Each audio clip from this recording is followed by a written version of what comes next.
त्या दिवशी सवंगडीतून परतताना रिया खूप थकली होती. ऑफिसमधील दडपणाची आठवण, बॉसची टोकाची टीका आणि घरच्या छोट्या छोट्या जबाबदाऱ्या सगळं मनावर ओझं वाटत होतं.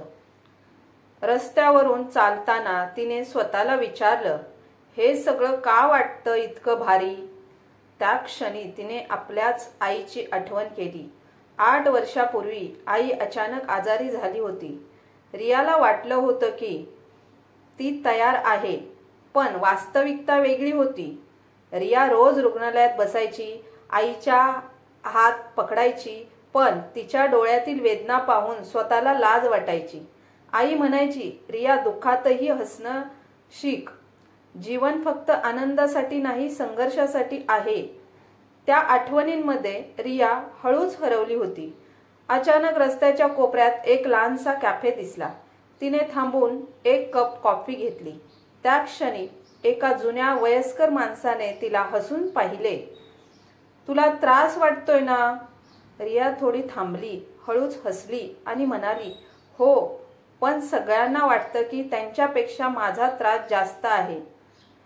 तो माणूस म्हणाला, त्रास कितीही असो, पण त्यातून शिकलेल्या गोष्टींचा रंग आयुष्यभर राहतो.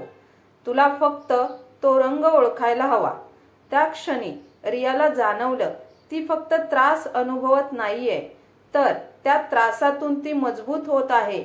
आईच्या शिकवण्या, ऑफिसची मेहनत, घरच्या जबाबदाऱ्या, हे सगळं तिला आजच्या रियाला बनण्यासाठी होतं. त्या दिवशी रियाला एक नवा विश्वास मिळाला.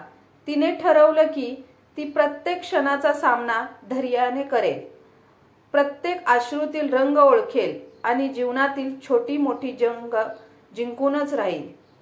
त्या संध्याकाळी घरात परतताना तिने आईच्या जुन्या फोटोला हळूच पाहिलं आणि हसली.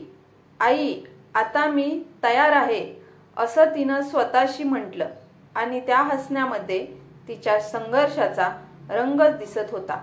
रंग जो फक्त रिअल जीवनात येतो.